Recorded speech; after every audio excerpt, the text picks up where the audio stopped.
Okay, so this video is about the Children's Book Analysis Project.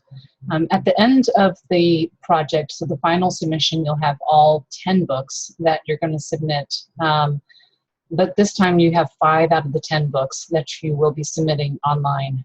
The directions are available online as well, so you can go back and reference this at a later date, but I'll go and kind of walk you through each part of this so that you know exactly what I'm looking for. So in this first submission, you do need to find one book for each one of these areas. Gender issues is usually the easiest one to find. You can find, again, traditional male, female kinds of things reversed is kind of what I'm looking for. So maybe instead of the mom staying at home, the dad staying at home. Or instead of a male firefighter, it's a female firefighter. So that's what I'm looking for with gender issues. Multiculturalism can be all different kinds of things, different skin colors, different cultures, backgrounds. So anything that shows diversity. C, cultural myths, legends, and activity celebrations. That's probably the easiest one you're going to find. That can be on any kind of religious-based holiday too, or you can look at specific myths and legends. There's lots out there available for that. D, families with diverse lifestyles, and E, families with diverse socioeconomic backgrounds are probably the hardest ones you're going to find. D, families with diverse lifestyles. One of the options is to find a book on same-sex parents, but the other option is you could do it on divorced parents, adoptive parents, foster care parents, maybe raised by a grandmother or grandfather, something like that, aunt and uncle, just not the so-called traditional family dynamic of mom, dad, 2.5 kids. So that's what I'm looking for in D. Socioeconomic backgrounds, like I said, that one's going to be a little trickier to find. You might have to do a little bit more digging, but anything that represents what it might be like to live low-income neighborhood or homeless. You might find some books out there about homeless children as well. So again, at this first submission, you're going to submit 5 of the 10 books, and you do have to have one from each one of those areas. So one gender, one multiculturalism, one cultural myth, one diverse lifestyle, and one diverse socioeconomic background. I did provide you an example inside the shell course, so you can look at that example to see how I want it outlined.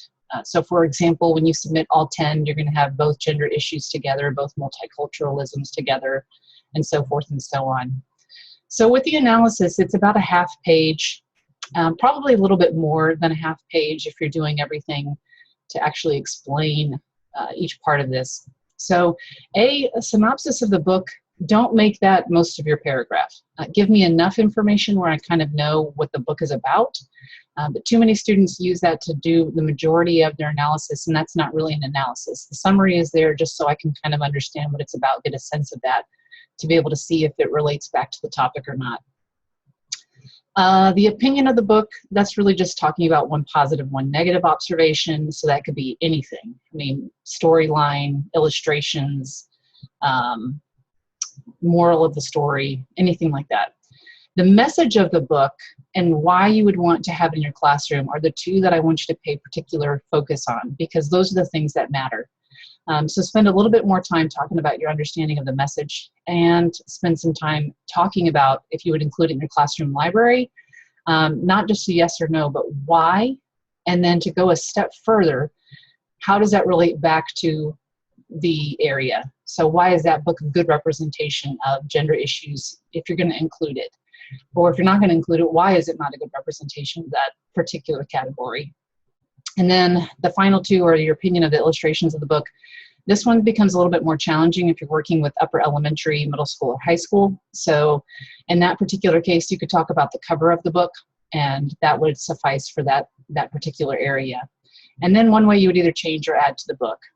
So all of that in about a half a paragraph. Again, if you're really trying to tease out some of these areas, then it might be a little bit more than half a paragraph. But I did give you an example so you could see what that looked like, just so you can see what I'm looking for language-wise and things of that nature. Of course, if you have any questions, please let me know. The most questions I get is, where do I find the books? You can go to your public library. Collin College campuses also have children's books, so you could visit one of our campuses to find children's books.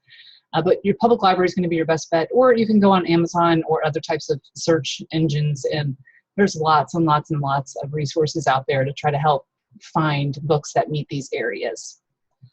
Again, let me know if you have any questions, and we'll see you online soon.